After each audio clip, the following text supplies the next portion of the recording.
Boa noite, meus amigos, boa noite, minhas amigas. Prazer imenso em estar aqui novamente com vocês. De fato, tentando começar um ano novo, um ano diferente, um ano onde a gente vai ter perspectivas fantásticas de melhoria, de saúde. E com isso eu já aproveito para desejar a todos vocês que estão nos assistindo agora um ano fantástico de prosperidade, saúde e realizações. E que fiquem os aprendizados do ano passado, né? E que continuemos todos nos cuidando, que isso é o que traz mais efeito e mais resultado hoje em dia. Bom, estamos hoje aqui com o Carlos Faria, um consultor de segurança empresarial e gestão de riscos, com 34 anos de experiência, ou seja, muito conhecimento acumulado, muitas experiências junto aos seus clientes e formação, leitura, estudos. E o Carlos se dispôs hoje a vir aqui conosco compartilhar seu vasto conhecimento. Carlos, muito obrigado pela sua participação hoje aqui conosco. E, como é de costume, vamos começar com o primeiro bloco, bloco Risco em Evidência, onde a gente já de cara convida o participante desse programa a compartilhar uma das suas principais experiências no que diz sentido, no sentido de crise, risco que você passou ao longo da tua carreira, claro, com foco em como é que você corrigiu essa rota, não é? Que aprendizado, que lições você trouxe para a tua carreira? Obrigado, Carlos. Obrigado, Tássio, pelo convite. Estou muito feliz de estar por aqui. Desejo todo sucesso para você no seu programa. E, bom, vamos falar daquilo que é a nossa paixão, né? Como o pessoal brinca, é a nossa cachaça, né? Que é gestão de riscos, tá? Então, agradecer também a nossa audiência, os amigos aí, os colegas que estão nos assistindo, né? E vamos entrar direto no assunto, que o nosso tempo parece grande, mas é curto, né? Bom, eu quero citar aqui um case, né, que eu acho que é bastante relevante para o nosso tema de hoje.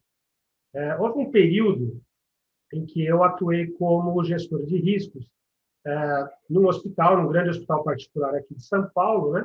Uhum. Muitos conhecem o Hospital 9 de Julho, e eu já vinha de uma atuação intensa, né, dentro na área da saúde desde 98, quando eu ingressei, né, no Hospital Israelita Albert Einstein como chefe de segurança, depois gerente de segurança. Então, eu já vinha numa atuação. Eu fiquei até 2001, aproximadamente, no Einstein, e depois saí para a consultoria. Na verdade, em 2001, eu comecei a atuar como consultor, né, profissionalmente. Uhum. E em 2005 surgiu então o convite para atuar no Hospital 9 de Julho. Muito bem. Eu cheguei no hospital para ajudar a reestruturar a área de segurança e surge, né, um desafio, né, falando de risco, né, surge um desafio Uhum. bastante positivo por parte do hospital, que era candidato a uma certificação, a um processo de acreditação da ONA, né, a Organização Nacional de Acreditação, uma entidade brasileira que certifica hospitais, né, por todo o território nacional.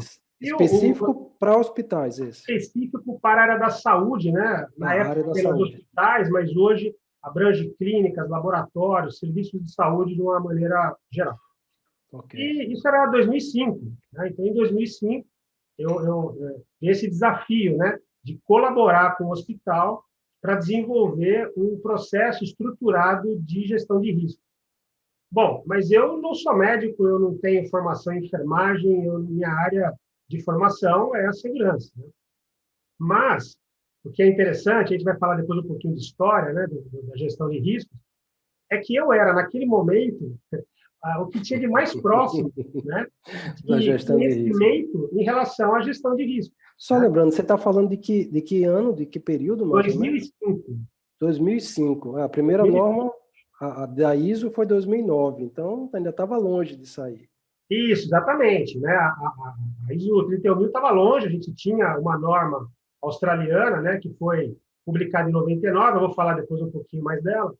Mas, enfim, aí eu fui chamado pela diretoria e disseram, olha, nós somos candidatos a essa acreditação, eles têm um manual de norma, né, o manual da acreditação, é uma norma, e lá trata, na verdade, né, Uhum. fortemente do tema gestão de risco.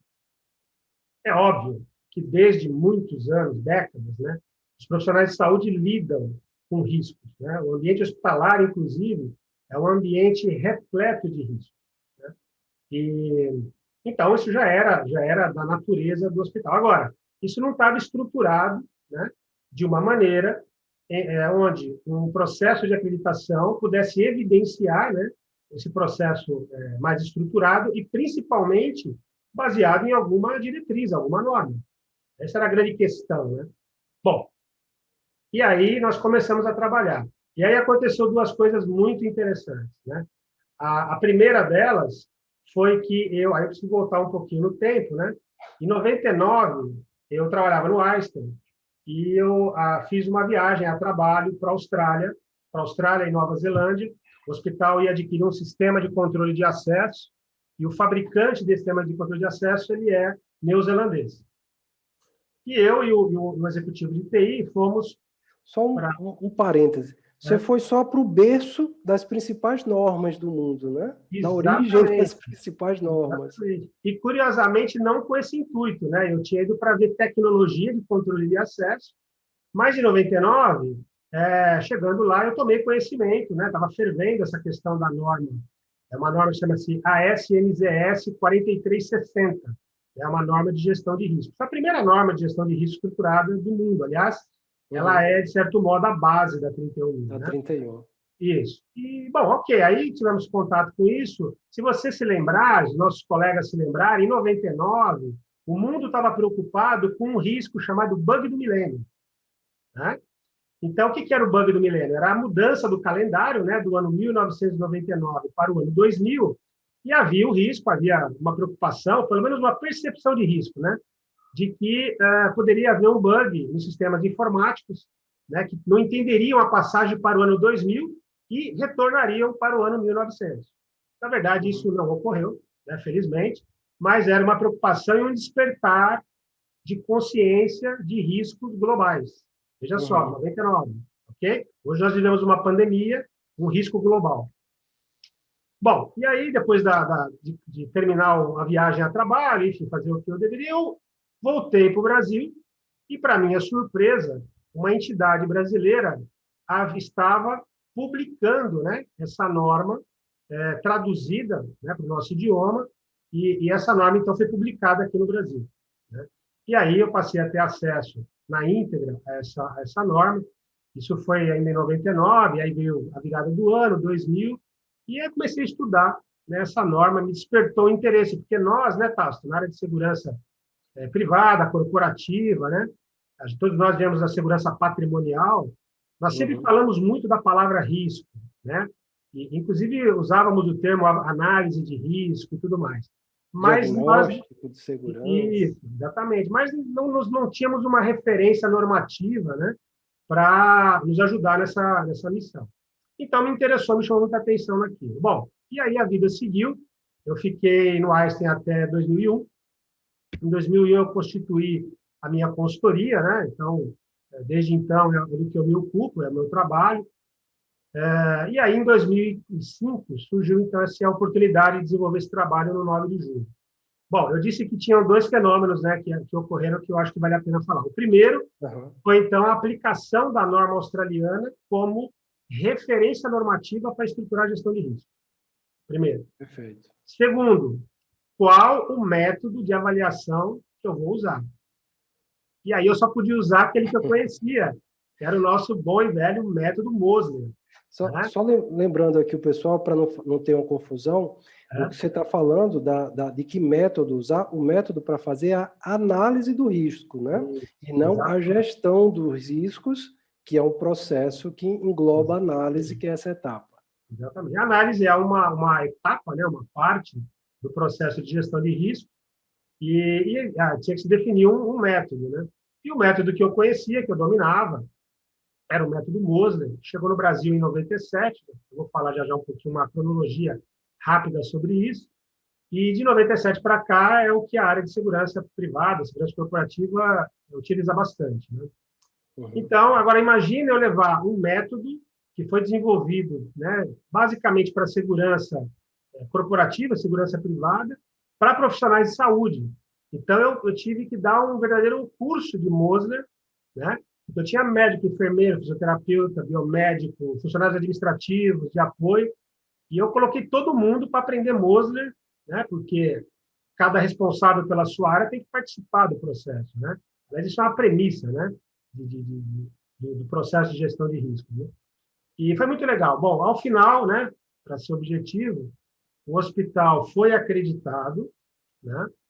Houve avaliação, houve, né, um processo de auditoria. As áreas mandaram muito bem falando de risco para os auditores, né?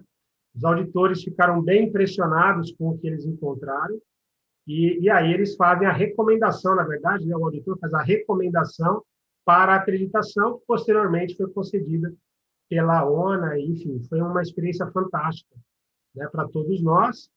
E depois, felizmente, né, profissionais da área assistencial também se interessaram pelo tema, se desenvolveram nesse aprendizado. E eu acredito que hoje, praticamente todos os hospitais têm os seus gestores de riscos profissionais da área assistencial, que é o core, né? É o core business do hospital, né? É a assistência, né? A medicina. E, então, foi uma experiência muito bacana que eu gosto sempre de contar quando eu tenho oportunidade. Isso que você acabou de contar ratifica o fato de que a técnica Mosler, né, para analisar riscos, serve para analisar riscos em atividades humanas, diferentes da área de segurança. Ou seja, não é só para a área de segurança. Os 6 critérios são 6 critérios meio que universais. Sim. Ou seja, Mosler lá na época... e se alguém que está nos assistindo aqui, eu já aproveito para fazer esse questionamento. Em 2016 eu publiquei um livro e eu passei 2 anos pesquisando, porque eu queria colocar no livro a referência bibliográfica de onde veio o Mosler. E até hoje ele continua sendo um fantasma. Então eu já aproveito, por favor, se alguém souber de alguma referência bibliográfica, eu lembro que a gente foi pesquisar, Carlos, inclusive na USP, no setor de matemática, tinha os doutores lá que eram, rapaz, os caras eram mágicos com números. E eles também nunca tinham ouvido falar desse tal de Mosler. Então, a gente agradece, né, o Mosler, mas a gente não consegue referenciá-lo, infelizmente. Mas, Carlos, já que a gente está falando aqui desse processo, faz parte, né, do nosso programa falar hoje desse histórico, de onde é que veio a gestão de risco e para onde é que ela está indo, fala um pouquinho para a gente, qual é a origem da gestão de risco, como é que ela chegou na área de segurança de uma maneira geral? Né? Legal. Nos conta um pouco. Bom, Tasto, eu invejo você porque a sua formação, né, sua primeira formação é história. Eu sou fascinado por história, né? E você também, né? Tanto é que você estudou isso. Exato. Então, a história, né, da gestão de riscos na segurança corporativa no Brasil, obviamente ela não tem uma precisão, né? Um rigor, né, acadêmico nessa precisão, mas eu acho que eu vou dar aqui um overview muito bacana para muitos dos nossos colegas talvez não saibam, né, um pouco a respeito disso. Mas eu vou começar antes, eu vou voltar a 367 anos atrás, né? Em 1654, como é que nasceu, né? Pelo menos oficialmente, é o que está documentado na história, né? Como nasce esse conceito de gestão de riscos que permeia tudo aquilo que a gente faz até hoje, né? Para você ver como era um conceito bastante forte, né? Até pelos nomes que eu vou falar agora aqui, né? Tinha que ser, tá certo? Então, o que acontece? A história diz o seguinte, né? Que nessa época, um nobre, né? Um cavaleiro nobre francês, que era, além de alguém, uma pessoa de muitas posses, também um amante de jogos e de matemática, né? E ele lança um desafio para ninguém menos do que Blaise Pascal, né? O grande matemático, filósofo Pascal, para decifrar um enigma, né? Então, o cavaleiro de Marais, Chevalier de Marais, propõe para o Pascal decifrar um enigma de apostas de jogos, né? Porque ele é um jogador, então ele quer ganhar mais, ele quer ter um diferencial perante seus competidores. Olha só, estou falando uma linguagem... Diferencial, né? Competitivo. Diferencial competitivo. Literalmente. Exatamente. E aí ele põe esse desafio para o Pascal. O Pascal não é bobo nem nada, procura um outro matemático renomado, né, um advogado e matemático, Pierre de Fermat, e os dois juntos desenvolvem aquilo que até hoje é conhecido como a teoria das probabilidades. Né? Por que eu acho importante contar essa história, né, para os nossos colegas aqui? Porque a teoria das probabilidades ela é o núcleo matemático do conceito de risco. Né? A gente sabe que o risco, né, ele é resultado de uma relação entre probabilidade e impacto, né, e consequência. Então, da onde veio isso? Veio desse desafio, desse enigma, onde os matemáticos desenvolveram, então, essa teoria de probabilidades. Tudo isso que eu estou falando está escrito num livro fantástico, né? Não sei se será a hora que a gente falar do livro, mas eu vou falar, que é o livro Desafio aos Deuses, a fascinante história do risco. Ele foi escrito por Peter Bernstein em 1996. É um livro riquíssimo de histórias, né, de conceitos, e ele relata no livro essa história do nascimento da teoria das probabilidades. Claro que isso está documentado em outras literaturas, né? Mas esse livro é uma delícia de ler, ele é denso, ele é grande, mas eu aprendi muita coisa nele e eu tenho certeza que você tem na sua biblioteca aí também. Já deu um spoiler Já de uma deu parte do nosso programa. Depois a gente mostra a capa, então. Vai. Tá bom. Bom, e essa teoria das probabilidades, né, tem uma definição de probabilidade que eu gosto muito, e é a que eu mais gosto, na verdade. Né? Diz o seguinte, que a probabilidade é a tentativa humana de entender a incerteza do universo, de definir o indefinível. Veja que o autor diz que é uma tentativa humana, né? E é algo que a gente, obviamente, né, dificilmente vai alcançar, então a gente busca chegar o mais próximo, e aí não é assim a probabilidade, né? Sim. Mais próximo, né, do evento. Então, eu acho que eu gosto muito dessa definição, ela é de um matemático americano, chamado Dr. Amir Akhzer. Está no livro, muito legal. Tem uma definição de gestão de risco, que eu também gosto muito, aproveito para compartilhar, que é gerenciar riscos é utilizar o futuro em prol do presente, né? Que é diferente daquele conceito de você olhar para trás, verificar o histórico e tentar pensar o futuro com base no que aconteceu. São atividades completamente diferentes. Pode-se utilizar probabilidade baseado no passado, no histórico? Sim, mas a gestão de risco, ela não se apoia único e exclusivamente no passado. Ela visa olhar para frente, para hoje tomarmos decisões mais acertadas. Também é fantástico isso. E me conta um pouco, como é que isso entrou na área de segurança, né, no mundo e aqui no Brasil principalmente, Carlos? Vamos lá.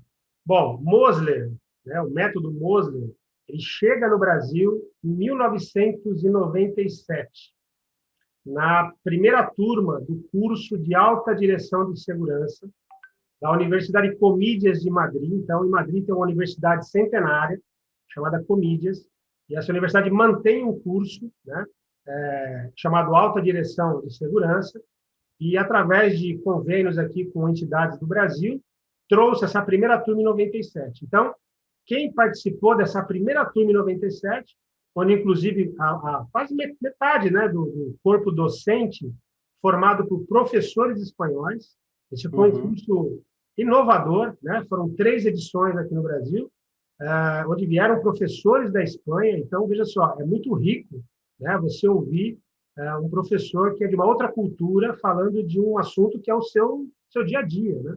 Foi fantástico. Então, em 97, chega ao Brasil e aí eu acredito, né, na minha opinião, que esse foi o momento da entrada de gestão de riscos na segurança corporativa brasileira.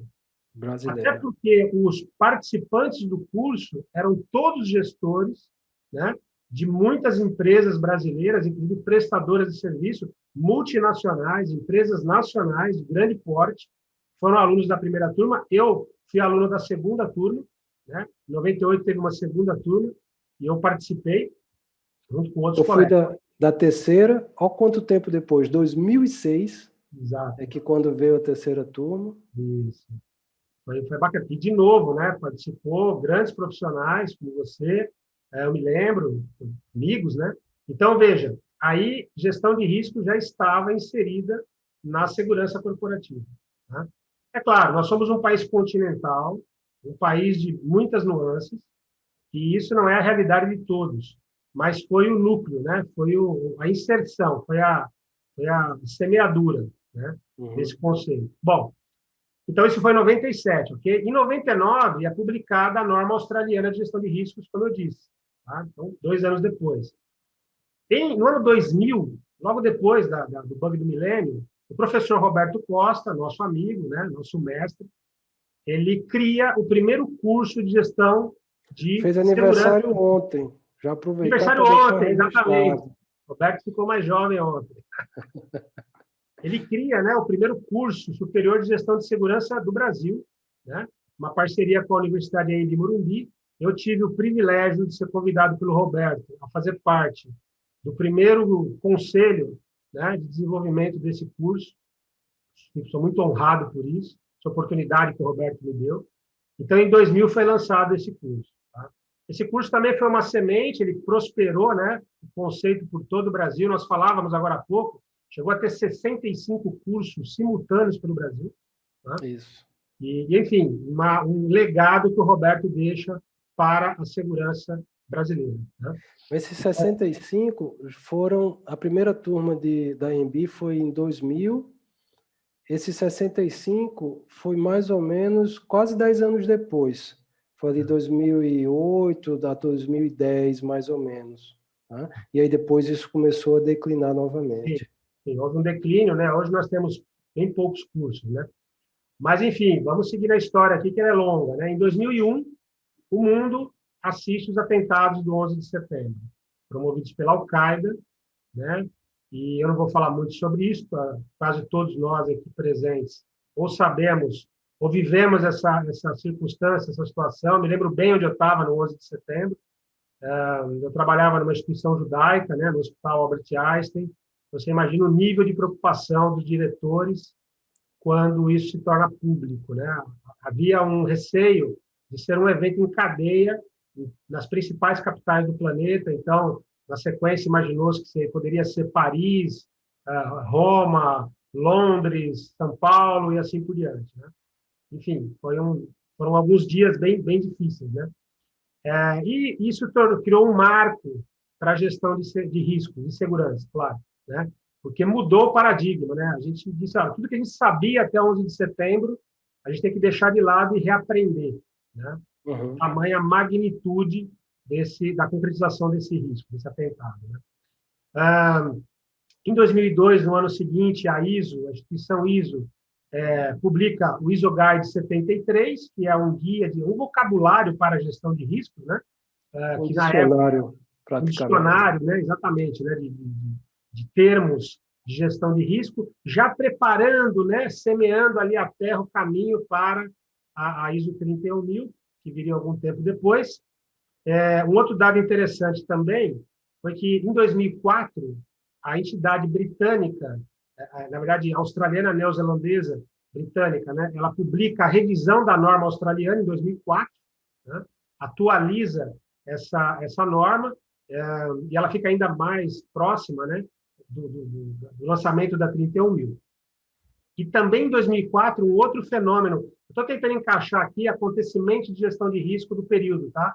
Em 2004, entrou em vigor o ISPS Code, né? Que é consequência do 11 de setembro. Né? O ISPS Code, ele é o Código Internacional para a Proteção de Navios e Instalações Portuárias. Já existiam outros protocolos, mas o ISPS Code ele vem consolidar e ampliar, né, os níveis de proteção, de segurança, de portos, enfim, de navios, embarcações e tudo mais, e foi em 2004, e ele é filho, né, do 11 de setembro. Tá? E as normas na cadeia logística também, de uma maneira geral, né? Normas CTPAT, também de segurança na cadeia várias logística. outras TAPA e outras normas de cadeia logística, tudo tentando bloquear eventos como aquele. Porque se percebeu que as fronteiras estavam vulneráveis, né? E as fronteiras de todo tipo, né? Fronteira seca, marítima, aérea, enfim. Uhum. Então, isso ficou muito evidente, tá? E aí todo mundo se moveu de uma maneira mais rápida e mais intensa, né? Em 2005, eu, pelo menos, tomei conhecimento do primeiro sistema, do primeiro software, né, de gestão de risco. Era o Giro, né, desenvolvido por um colombiano, um chefe de César Duque, César Duque, professor César Duque. o Fui grande aluno dele amigo. também, né, fantástico ele, um homem, um conhecedor profundo de gestão de riscos, né? Sabe que ele era pugilista, né? Lutava boxe, Ele profissional. não sabia desse Foi detalhe. pugilista profissional, comandante do Corpo de Bombeiros de Bogotá, né? E um grande especialista em risco. Ele aposentou e passou a atuar como consultor de riscos e desenvolveu, pelo menos que eu conheci, o primeiro software, né, de gestão de riscos. Deixa eu lhe contar algo que eu fiquei muito triste. Ah, Há 2 anos atrás, está em 21, 2018. 2018, eu fui a Quito, no Equador, fazer uma palestra lá em um congresso que aconteceu, e o César estava lá. A gente se encontrou, conversei com ele, enfim, foi um encontro muito feliz. E eu falei para ele do software que eu tinha desenvolvido, que ele influenciou muito com o sistema que ele tinha na época, tudo. E aí eu perguntei a ele, César, e aí, quando é que você vai colocar teu software na internet? E aí ele jogou um balde de água fria e disse, Tasto, só me dedico agora a consultoria, aulas e cursos. Já tentei uma vez fazer isso e me deu muita dor de cabeça, eu desisti. O sistema dele era muito complexo, era robusto, talvez até um pouco demais, sim. mas com o tempo isso poderia ficar mais, até com a tecnologia, isso poderia ficar muito mais fácil, mas ele desistiu.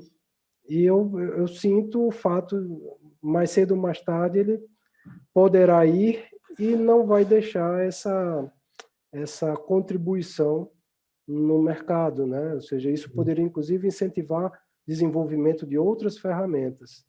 Então, César, Duque, deixo aqui o apelo. Ainda dá tempo de você colocar teu software aí na internet. É verdade, é verdade. Eu tenho até hoje o CD-ROM, tenho o manual, eu tenho tudo guardadinho, né? Tem um leitor de CD-ROM aí que eu preservo, né? Porque um dia isso vai acabar.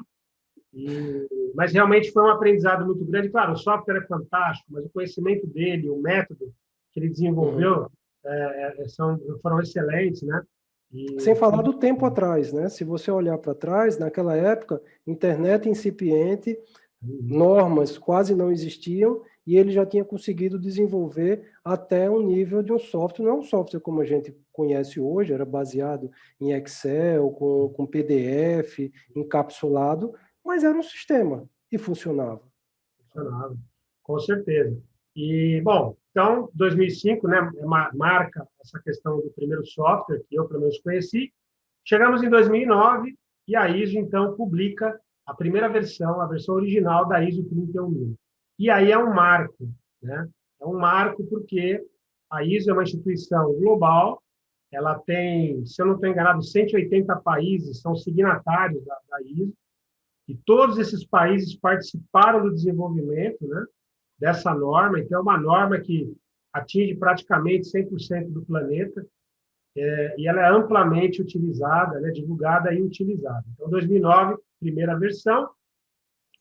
Em 2009 também a ISO IEC lança a 31010, que é uma norma que apresenta, né, oferece vários métodos. Né? Eu não estou agora, 32 ou 33 métodos nessa primeira versão da 31010. Estou na dúvida desse número. Isso é As 32. técnicas para analisar risco, né? Isso, as técnicas de análise de risco. E aí, em 2012, né, a IEC faz a primeira atualização da 31010. Hoje são 42, né, 42 técnicas, né, para a análise de riscos. Em 2018, a ISO publica uma atualização da 31000, 31. 31000, e agora, em 2009, atualizou novamente, aí agora é somente IEC, né, 31010, está atualizada essa norma. Então, por que eu estou falando dessa sequência, né, de normas? Porque a cada publicação de norma e a cada atualização, naturalmente gera, né, a busca por esses documentos, a produção de cursos, né, para disseminar, para fomentar tudo isso. E, na minha opinião, a grande sacada da ISO foi que a norma 31.000 não é para fins de certificação. Essa, para mim, quando eu soube, assim, o primeiro curso que eu fui fazer de 31.000, que o professor lá falou, olha, essa norma, ninguém vai ser certificado 31.000, não é este o propósito da norma. Né? Eu fiquei muito feliz, porque é uma norma onde as organizações devem ser voluntárias, né? São voluntárias a aderir à norma, a aplicar a norma, e não simplesmente para obter uma certificação e, com isso, fomentar negócio, publicidade, coisa do gênero. Né? Eu não estou sendo contra nada disso, mas especificamente para 31.000, eu acho que é diferente, muito diferente. Né? Você está lidando Isso, com vida e morte, vamos chamar assim. Né? isso que você está falando me remete também a um pouco a nossa sociedade brasileira. Em 2017, se não estou equivocado, a gente tem a primeira entidade pública, por assim dizer, que publica, que assume que as entidades têm que fazer gestão de risco, que foi o TCU. O Tribunal de Contas da União instituiu que as autarquias precisariam fazer uma avaliação de risco e emitir seus relatórios de quais riscos e qual a mitigação desses riscos que elas iriam fazer. E no ano seguinte, a segunda entidade, Banco Central, instituiu que os bancos precisavam fazer gestão de risco, padrão mínimo e que tinha que ter relatório. Isso, naturalmente, vai cascateando dentro das estruturas públicas. Hoje você tem praticamente as principais estruturas públicas do país fazem gestão de risco, tem normas internas de como eles fazem gestão de riscos. E na sociedade, a gente tem um efeito também, em 2015, a gente tem a primeira certificação profissional, que é o quê? Uma busca dos profissionais de mergulhar nessa norma, na 31.000, e eu lembro como se fosse hoje, porque foi na semana do meu aniversário. O meu aniversário é na sexta-feira, não vou dizer qual foi o dia, mas na sexta-feira, nem o ano, na sexta-feira eu passei a semana toda fazendo o curso de formação e na sexta eu fiz a prova. Fui aprovado, primeira turma de certificado C31.000 no Brasil, e isso em 2015. No ano passado, que eu lembro aqui de cabeça, dessa certificação, tem quase 1.000 profissionais certificados no Brasil. Se a gente somar as entidades de segurança e todas as certificações de entidades de segurança do Brasil, elas não chegam nem na metade. Talvez 20%, 30% do volume de profissionais certificados em tão pouco tempo, né, em 5 anos praticamente, nessa norma na ISO 31.000. Ou seja, as entidades estão buscando gestão de risco, os profissionais estão buscando gestão de risco. Isso faz e fará cada vez mais com que a sociedade, de uma maneira geral, enquanto entidades, organizações, enquanto profissionais, se amadureçam, né, na temática de gestão de risco e os riscos sejam melhor gerenciados, causando menos impacto. Aliás, a definição de gestão de risco, né, o objetivo é diminuir as incertezas. Não é bola de cristal, não é encontrar qual é o certo, o que é que vai acontecer amanhã, mas sim diminuir as incertezas, aumentando as chances de atingir os objetivos. Vamos lá, Carlos. Desculpa a interrupção. Não, mas é importante a sua interferência porque é um marco também, né? Quer dizer, a certificação profissional, ela é importantíssima para o que a gente vai seguir aqui falando. E aí, Carlos, eu estou falando de certificação, entidade, profissional, mas agora o que é que o público, o que é que você queria que você demonstrasse para o público? Quais são os ganhos da organização quando ela inclui avaliação de risco na sua base de planejamento estratégico? Uma coisa é fazer a gestão de risco de segurança, e outra coisa é subir esse nível de gestão de risco para o planejamento estratégico. E como que a segurança vai junto nesse processo? Perfeito. Bom, nossos colegas, né, da segurança corporativa, tenho certeza que já entenderam muito bem que é necessário mudar, né, nosso posicionamento, né, até o nosso mapa mental em relação às organizações onde nós atuamos. Né? Eu atuo como consultor, é um pouco diferente, já fui gestor por muito tempo, mas os nossos colegas que são gestores já entenderam que eles devem começar, né, a atuar no campo estratégico das suas organizações. Agora, tem o outro lado, que são os dirigentes das organizações. E aí, o que eu tenho para dizer é muito simples, né? A necessidade de gestão de riscos está presente no planejamento estratégico, ou seja, na base do planejamento estratégico das organizações, é o próprio noticiário, né? Onde diariamente nós encontramos notícias, eventos de riscos, né? de tragédias, de crimes, de fraudes, enfim, de toda sorte de eventos que impactam fortemente as organizações e a sociedade como um todo, né? Deixando, sem dúvida, né, claro, transparente, a necessidade de se pensar gestão de risco, né, na base do planejamento estratégico de qualquer organização. Vamos dar um exemplo aqui, bem objetivo e que deve ser comum a muitos dos que nos assistem, né? Existe uma prática criminosa em cibersegurança, que é o ransomware, né? Essa prática ela começou de maneira até tímida, né, Castro? Afetando algumas organizações mais governamentais, e aí o pessoal da área privada tiveram ali uma impressão falsa de que isso só afetaria, né, órgãos governamentais. E eis que empresas começaram a ser atingidas, né, por esse tipo de crime, e tiveram, sim, muitas delas que desembolsar verdadeiras fortunas, milhões de dólares, né, para reaver parte, né, totalmente, os seus sistemas, né? E a gente, se fizer uma busca aí na internet, né, eu, por exemplo, coloco filtros lá no Google de alguns temas que me interessam, e um deles é fraude, né? Então, o que tem de fraude nas organizações privadas, públicas também, a gente vê mais em evidência a corrupção na área pública, mas nas empresas privadas existe um volume imenso, uma perda enorme por conta de fraudes, né? Então, por si só, né, só essa historicidade toda já é o suficiente para justificar que gestão de risco na segurança corporativa faça parte do planejamento estratégico. Mas não apenas isso, né? Todo planejamento estratégico tem por objetivo buscar melhores resultados, ponto. Não importa a organização, o objetivo é sempre melhoria de resultados, né? Ocorre que toda vez que eu busco aumento de resultados, eu estou incrementando o risco também na organização, né? Os negócios são assim, para eu oferir melhores resultados, eu tenho que ser mais ousado, e sendo ousado, eu incorro em riscos, tá? Quanto melhor eu avaliar corretamente esses riscos, melhores as minhas chances de atingir esses objetivos. É o que você falou. A gestão de risco, né, se ocupa, né, se propõe a reduzir as incertezas para que a tomada de decisão da organização seja a mais assertiva possível, tá? Então, tem isso. E, para finalizar esse ponto, todas as organizações que têm a sua estrutura, né, requisitos de governança corporativa, elas são responsáveis perante todos os seus stakeholders, né, sobre os seus atos, suas decisões, tudo aquilo que acontece.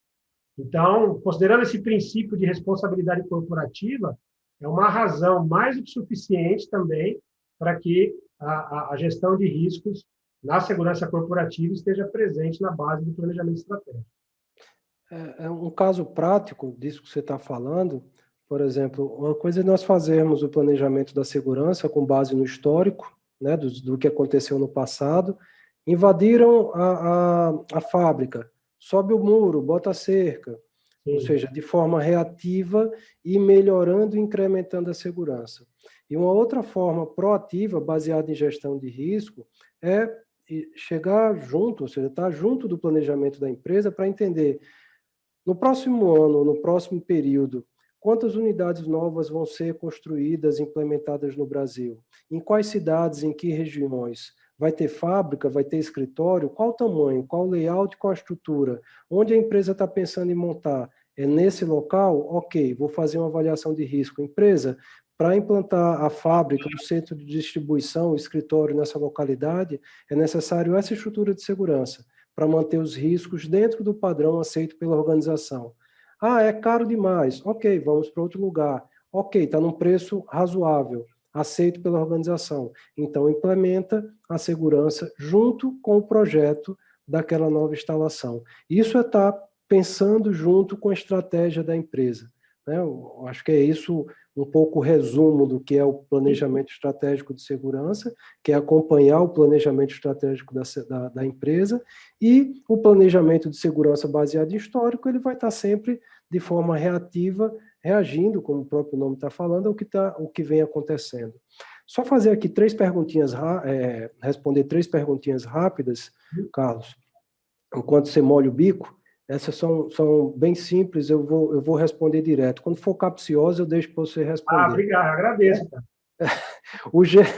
O Jason Freitas, obrigado, Jason, pela pergunta. Coloca aqui. Como você determina o perfil de risco de um projeto, departamento, equipe ou empresa? Esse é uma quebra de paradigma, tá? Porque no antigo diagnóstico de segurança, na forma antiga de fazer gestão de risco, era o especialista, o profissional da área de segurança quem determinava esse perfil de risco. É quem dizia para a empresa se o risco da empresa era alto, médio, baixo ou o que seja. Com base na 31.000, a gente entende que, aliás, está descrito que quem define o perfil de risco da organização é a organização. Quem é a organização? Não sei, o presidente, o comitê, um colegiado, mas é a organização quem define o perfil de risco. Qual é o papel do gestor de risco? É abrir a cortina, colocar um holofote e dizer, empresa, seus riscos são esses. E, comparando com o perfil de risco que você me indicou, está mais alto, está em linha ou está mais baixo? Só um minutinho aqui que entrou aqui o participante. Você quer participar também da nossa apresentação? Olha aqui, o participante mais novo da nossa apresentação. Vai para lá, filhão. A outra é consultoria e solução de segurança Cardoso. Só um minutinho aqui.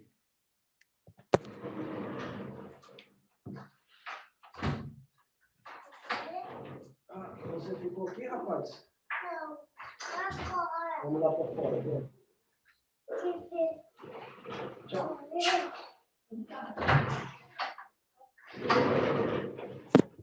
Você pensa que isso acontece só na CBN? Acontece em todo lugar, aqui também, rapaz.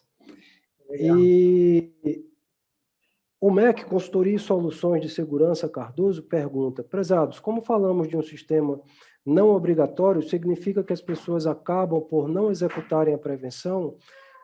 Sim e não. Eu diria que ela acontece mais tardiamente, né? Quando é obrigatório, como no caso, por exemplo, segurança do trabalho, tem uma série de regulamentos, é obrigatório fazer, as empresas implementam, tá?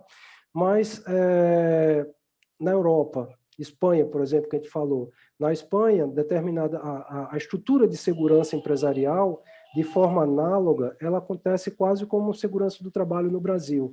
Dependendo do tamanho da empresa, da estrutura, tem que ter um executivo de segurança que responde pelos projetos, responde pela segurança da organização. Mas eu diria que é o próprio mercado vai se responsabilizar em regular isso. Porque se as empresas incorrerem em riscos que elas não conhecem e quebrarem ou tiverem prejuízos altos, elas vão ver que fazer gestão de risco é mais barato do que ficar jogando com as cartas. Leandro Santos pergunta, boa noite, novamente aos professores, gostaria de saber a vossa opinião sobre gestão de riscos frente ao cenário da pandemia e com a crise econômica do país. A única resposta que eu tenho para dar, Leandro, primeiro, gestão de risco é para minimizar os efeitos em relação ao futuro. Hoje nós já estamos dentro de uma pandemia, né? A gente tem que fazer gestão de risco para ver os próximos passos. Mas o que deveria ter sido feito, estava até conversando com o Carlos antes da gente entrar, é quando saiu os relatórios de 2, 3 anos atrás, que já apontava uma pandemia para os próximos anos e que seria uma pandemia global. Algum país se preparou? Do mais, sei lá, ou seja, nenhum país se preparou para isso, né? Então, a gestão de risco ela deve ser feita de forma preventiva, tá bom? Próximo passo, Carlos, agora para você. Quais são os ganhos da organização com a inclusão da auditoria de risco, né? Ou auditoria baseada em risco, como instrumento de gestão do negócio, tá? E depois a gente pode até, se der um tempinho no final, que a gente tem mais 15 minutos aqui de programa, a gente começa no horário e tenta terminar também dentro do horário para respeitar o nosso público. a gente pode falar, se sobrar um tempinho, das linhas de defesa, né? Tá bom. Vamos lá. Bom, uma das características dos riscos é que os riscos são dinâmicos, né? O risco não é estático, né? Ele é dinâmico, ele pode se modificar a todo tempo. O ganho da auditoria de risco, auditoria baseada em risco, na gestão do negócio, veja que agora nós não estamos mais falando de planejamento estratégico. Agora mundo real, né? O negócio está acontecendo, está fluindo, tá? Então, a gente está falando de um processo de auditoria de risco para um negócio em andamento. Então, considerando essa dinâmica do risco, auditorias periódicas, né, que é outra característica da auditoria, ela tem que ter uma periodicidade, elas são capazes de antecipar ameaças antes que elas se tornem ocorrências, né? E por que isso? Você pega uma companhia, por exemplo, que tem uma capilaridade muito grande, ela está em todo o território nacional, ou está em todo o continente, né, ou está até fora do país. É muito difícil você fazer com que todas as diretrizes, né, aconteçam na ponta, né, aconteçam nessas filiais. E uma maneira, uma estratégia para você fazer com que isso aconteça é exatamente através das auditorias, né? Então, se você tem uma rotina, se você tem um planejamento de auditoria, o momento da auditoria, o analista de risco, o auditor de riscos, ele vai rapidamente perceber, né, ameaças, perceber perigos, vai relatar isso, vai propor melhorias, vai sinalizar que aquela unidade, filial, subsidiária, ela está se desviando, né, das diretrizes de gestão de risco, e tudo isso de maneira antecipada. Você falava na resposta para o colega agora há pouco, que eu estava aqui querendo interferir, né, lembrar do seguinte: gestão de risco é olhar para o futuro. Gestão de risco é olhar para o futuro, né? Utilizar, por exemplo, as referências das normas para criar um processo estruturado que faça frente ao futuro. A gente considera o passado, a historicidade e tudo mais, mas esse histórico foi construído dentro de um outro contexto, um outro momento, né, sobre outras circunstâncias. Ele não é absoluto. Então, o grande ganho da consultoria é nesse sentido, tá? Garantir que as diretrizes de gestão de riscos sejam cumpridas por toda a organização a todo o tempo, né? Perfeito. E agora, olhar um pouco para frente, Carlos. Na tua visão, quais são as principais tendências de gerenciamento de risco na segurança corporativa? A gente viu de onde veio a gestão de risco, suas origens, como ela entrou na área de segurança, entrou no Brasil, como se desenvolveu junto com as faculdades e os cursos. E agora, na tua visão, para onde é que a gente está indo? O que a gente pode esperar nos próximos capítulos? Falar de tendência é um exercício também de avaliação de análise de risco, né? Que é uma tentativa, novamente, né, de prever aquilo que vem. Bom, mas o que a gente já começa a perceber, né, Tasso, é que a cada dia há uma necessidade premente, né, uma necessidade ainda maior de especialistas em gestão de riscos, né? É só você ver o mercado estar em busca de profissionais, de analistas, né, de especialistas em gestão de riscos, porque as organizações, principalmente agora, depois da pandemia, né, os impactos econômicos mais severos, segundo os especialistas, vêm agora, né? Esse começo de ano, né? Vem agora no primeiro semestre de 2021, ou seja, quando a pandemia estourou lá em março, os analistas e especialistas em risco tiveram aí quase um ano, né, para se preparar, falamos que gestão de risco é um olhar para o futuro, para as consequências econômicas que estão chegando a partir de agora, né? Então, uma necessidade premente de mais especialistas em gestão de riscos no meu modo de ver, uma tendência da área. Emprego massivo de sistemas de avaliação de risco, né? Não dá mais para fazer em Excel. Quer dizer, até dá, mas não é adequado, né? Não é adequado fazer em Excel, principalmente para organizações de um porte médio para grande. Tem que utilizar sistemas, né, softwares, enfim, sistemas para essa finalidade. Como é em tudo, né? As plataformas, né, os sistemas, isso acho que não há nenhuma dúvida, tá? Em todas as áreas, RH, marketing, financeiro, porque o software, basicamente, ele reduz a quantidade de homem-hora de trabalho, né? Se você faz no Excel, consome mais tempo de trabalho, o software consome menos tempo. E o que as empresas estão precisando fazer? Enxugar, reduzir a estrutura e, ao mesmo tempo, cobrar mais resultado das áreas. Então, como é que você reduz a estrutura e aumenta resultado de forma efetiva? Através de automatizações, sejam elas robóticas para a fábrica, sejam elas de software para o caso dos serviços. Isso fica muito claro. Exato. E quais são os principais desafios de gestão de segurança corporativa, aliás, de gestão de risco na área da segurança corporativa? Deixa eu só falar, no item anterior faltou uma tendência, Tá. que é pelo menos eu enxergo dessa maneira. Né? Eu acredito que daqui para frente vai ocorrer aquilo que eu estou chamando de particularização da gestão de riscos na segurança corporativa. Né? Por quê? A norma é uma norma abrangente, né, que atende todos os setores, enfim, todas as indústrias e tudo mais. Agora, cada organização, baseado na norma, vai desenvolver uma maneira bastante particular, né, de estruturar e desenvolver a sua gestão de risco. Né?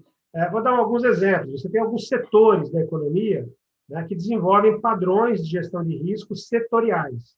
E isso faz todo sentido, né? Porque tem legislação em comum, outras normas em comum e tal. Só que cada organização que participa desse setor econômico tem a sua identidade, tem o DNA da sua companhia, né? Tem o apetite a risco, que é diferente para cada uma. Né? Claro. Então, é o que eu estou chamando de particularização da gestão de riscos, eu entendo que é. Eu vou dar só um exemplo. Na área da saúde, que é uma área que eu atuei e atuo bastante, foi adotado como método, né, como técnica de avaliação de riscos, o FIMEA. Né? É uma técnica bem conhecida, consta da 31.010. Só que foi feita uma particularização para a área da saúde e nasce o HFIMEA, né? O H de healthcare, isso, de hospital, né? Então, foi uma particularização de uma técnica, de um método, que hoje é bastante aderente na área da saúde, né? Para as avaliações de risco. Então, é isso que eu enxergo como tendência. Eu acho que vai acontecer isso para setor de varejo, para a indústria de base, para a área de entretenimento, né, eventos, por exemplo. Eu acho que vai ter esse movimento. E elas não são excludentes, na verdade, elas são convergentes. Porque o que você está falando de utilização de um software, por exemplo, o software ele não faz o trabalho sozinho. O que o software faz? O software ajuda a reduzir o tempo de trabalho e organizar todas aquelas informações. Né? A própria ISO 31000 fala da estrutura de gerenciamento dos riscos. Então, existem os princípios, a estrutura e o processo. O processo ele é definido dentro da estrutura. A estrutura vai definir como é o processo em si. Tá? E as pessoas e os sistemas, se vai fazer com papel e caneta, com Excel, com o software.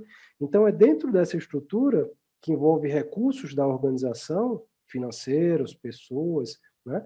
É daí que vai surgir o processo que vai seguir amadurecendo ao longo dos próximos ciclos de avaliação de risco dessa empresa. Né? Que às vezes, é bom citar isso aqui, porque às vezes fica a sensação, eu já conversei com algumas pessoas que tinham a sensação de que contratar um software resolveu os problemas de gestão de risco da empresa. Seria como dizer que contratar um software de administração financeira vai resolver os problemas financeiros da empresa, ou de marketing, ou de RH. E, na verdade, ele ajuda a organizar, né? Ele não vai resolver esses problemas sozinho. Ferramenta, né? Uma ferramenta. Ferramenta, exato. E a pergunta que eu tinha feito anteriormente, a próxima, quais são os principais desafios, então, agora, de gestão de risco, já dentro da segurança corporativa? Você falou das tendências de gestão de risco e agora os principais desafios. Olhando para a segurança corporativa, eu entendo que o fenômeno mais impactante daqui para frente é esse fenômeno, né, que é chamado de mundo VUCA. Né? Então, esse novo fenômeno, esse novo mundo VUCA, né, que é um acrônimo, né, de um termo em inglês que fala de volatilidade, né? Aliás, volatilidade. Volatilidade. Precisa acertar essa palavra aí, né? volatilidade, incertezas. Quer dizer, não há nada mais dentro do que a gente está falando de riscos do que a incerteza, né? Complexidade dos processos. Olha como o mundo está complexo, né? As coisas não são mais tão simples, né? Tão óbvias, né? A variedade de possibilidades é infinita. Então, é muito complexo, né? Tudo. E a ambiguidade também, né? Há uma ambiguidade bastante grande no mundo hoje.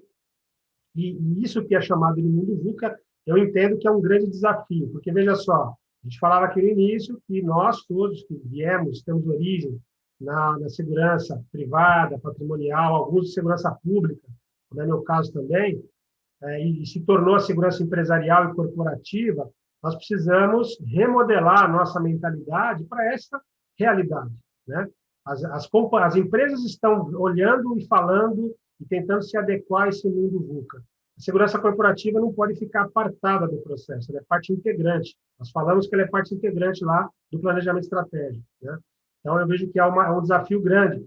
E aí eu já emendo na reinvenção do profissional de segurança corporativa, né? Então, e essa reinvenção, ela passa por um desafio dentro do desafio, tá? Que é o seguinte: eu estou vendo, você também, nós todos estamos vendo, que a cada dia surgem mais gestores de segurança corporativa sem um histórico operacional em segurança pública ou privada. Isso não torna o profissional pior, melhor, não é nada disso, eu não estou falando, eu não estou fazendo comparações aqui. Eu estou dizendo que é uma tendência e um desafio, né?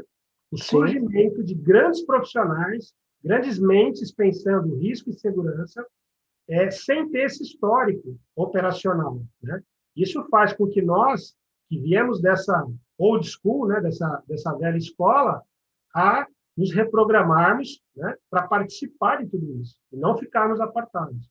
Então, eu vejo isso como um grande desafio. Tá certo? Vemos profissionais da área de facility, de TI, de RH, engenharia, todos mandando muito bem, né? Isso que você está... A primeira parte, inclusive, que você falou, queria fazer um ponto de atenção, a velocidade e a volatilidade com que o mundo se movimenta, né? Isso me faz lembrar de algumas empresas que já me perguntaram: quantas avaliações de risco eu preciso fazer por ano, né? E eu respondo diferente, eu digo: olha, a avaliação de risco que você acaba de fazer, ela amanhã vai estar desatualizada. Então, você define quanto tempo de desatualização a sua empresa permite que a sua avaliação de risco esteja. Você quer dizer que eu preciso fazer diariamente a avaliação de risco? Isso não, eu não tenho o que dizer, né? Quem tem que dizer isso é a sua organização. Agora, quais são os próximos passos? Os próximos passos você faz só uma hoje, se planeje para fazer duas no ano que vem. No outro ano, se você já fez duas, se planeje para fazer três, né?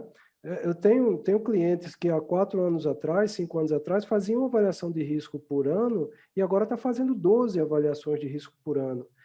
Mas é muito caro. Não, ele mantém a mesma estrutura, as mesmas não as mesmas pessoas, mas as mesmas posições.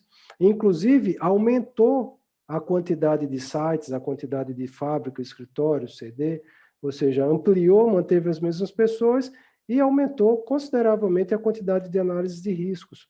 Então, em vez de ter uma foto por ano, tem um filminho com 12 frames por ano. Já é muito mais efetivo, né? Isso vai de encontro a isso que você falou do mundo VUCA. E a parte da evolução dos profissionais, além desses que você citou, uma convergência que começou a acontecer 10 anos atrás e agora ela está muito forte, é a convergência da segurança física e da segurança cibernética, que na verdade são dois lados da mesma moeda, né? A gente está falando aqui por que meio? Um meio cibernético. E do outro lado da tela existem quem? Pessoas, né? Na verdade, 150, 160 pessoas aqui do outro lado da telinha. Então, esse é o mundo que nós vivemos hoje. E não vai ser diferente daqui para frente. E, Carlos, vamos pelo horário, né? A gente já chegou aqui em cima do horário, para a gente ir para as considerações finais e aproveitar, dentro dessas considerações finais, pedir para você fazer, que é algo novo que a gente vai começar a fazer a partir de agora, fazer a sua dica de leitura, né? Que você já deu até um spoiler no começo do programa. Dica de leitura para os nossos, para o participante e as considerações finais. Dica de leitura, né? Como você disse, eu já dei um spoiler, então eu tenho que manter a minha posição e eu sugiro, né, para os nossos colegas a leitura, né, do livro Desafio aos Deuses, né? Eu vou ratificar a sua dica de leitura. Essa era a minha dica também que eu lhe comentei. Então fica duplamente ratificado aí. Para quem quiser conhecer mais sobre a origem do risco, de onde ele veio, esse é um livro excelente. É um livro fantástico, né? É um livro também, né, para o gestor, quer dizer, uma visão mais estratégica do risco, né? Então fica essa nossa dica. Como consideração final, Castro, eu quero mandar uma mensagem para todos os nossos colegas aí que estão com a gente até agora, tem uma audiência bacana. Eu quero dar uma sugestão bem prática, né? Baseado na minha experiência e no meu modo de pensar gestão de riscos. Eu acho que uma das coisas importantes e que eu sinto falta, muitas vezes, conversando com os nossos colegas, né, é a questão da compreensão, da adequada compreensão dos termos usados em gestão de risco, né? Então, assim, precisa dar uma atenção grande à etimologia e à semântica dos termos de gestão de risco. Ou seja, qual é a origem dessa palavra? Qual é o real significado, né? E aí a gente tem alguns exemplos aqui que é onde eu vejo que o pessoal às vezes tropeça. Confusões do tipo, é avaliação ou é análise de riscos? Tem as duas. Dentro do processo, tem avaliação e tem análise. Né? E tem Mas o processo. são coisas distintas. O processo, a avaliação, a análise. Isso. Então, isso precisa ficar mais claro, porque às vezes há confusão de termos, né? E, de certo modo, acaba também expondo o profissional. Perigo ou ameaça? Né? Perigo e ameaça parece ser a mesma coisa, mas tem conceitos diferentes. Impacto ou consequência? É a mesma coisa? Não é? Né? A gente aqui não tem tempo para ficar detalhando isso, mas eu estou sinalizando apenas para os nossos colegas, né, para ter um carinho, ter uma atenção na correta identificação dos termos e na aplicação. Eu falei do ISO Guide, né? Que esse é um vocabulário está um pouquinho defasado, a ISO ainda não publicou uma atualização, mas ele ainda é bastante importante junto com as normas. Então, essa fica a minha dica, né, a minha sugestão para os nossos colegas darem uma atenção especial aos termos. Eu acho que faz muita diferença. Eu funciono assim, se eu compreendo bem a origem da palavra e o sentido dela, nossa, clareia para mim. Assim, eu consigo desenvolver muito melhor o meu pensamento.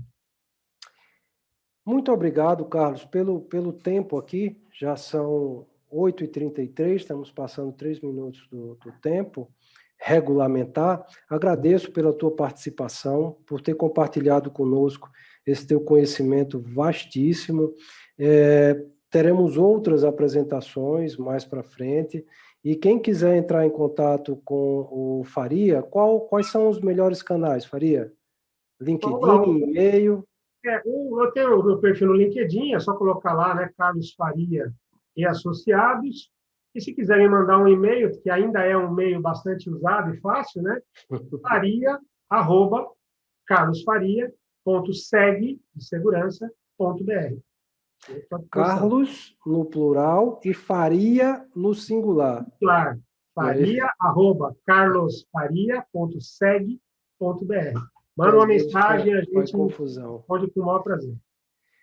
E a todos que estão nos assistindo, né, que nós ainda estamos aqui com quase 130, 140 pessoas ainda, muito obrigado pelo tempo de vocês, por estar começando esse ano junto conosco, né? Eu espero que esse ano que não tenha carnaval, por vários motivos, não que eu não goste de carnaval, mas a gente tem que preservar a espécie, né, a saúde de todos, a saúde pública em geral, e sem o carnaval, esse vai ser o primeiro ano que a gente vai ver se de fato o Brasil decola, né, engata a segunda marcha no começo do ano, já que não vai ter um carnaval para dar aquele, o Brasil começa depois do carnaval, né? Vamos ver se é isso mesmo que acontece. Não é isso? Muito obrigado, então. Faria. Até a próxima. Boa noite para todos. E a todos vocês, uma boa noite, uma boa semana para todos. Tchau, tchau. Você já pensou em transformar o seu futuro com menos de R$1 por dia? Sendo um membro do CT, você tem acesso a cursos e conteúdos ilimitados, alavanca a sua carreira no mercado e pode conseguir aquele aumento que tanto queria. Você também pode usar o nosso cowork, que fica em um dos bairros mais bem localizados de São Paulo, e conseguir muitos contatos para futuros projetos. E não para por aí, sendo membro, você tem acesso ao nosso clube de benefícios com descontos exclusivos em produtos e serviços pensados para você. E tudo isso por apenas R$ 29,90 por mês. Experimente por 7 dias grátis. Seja um guerreiro da segurança. Acesse ctsegurança.com.br, clique em Seja Membro. Seja membro, seja CT.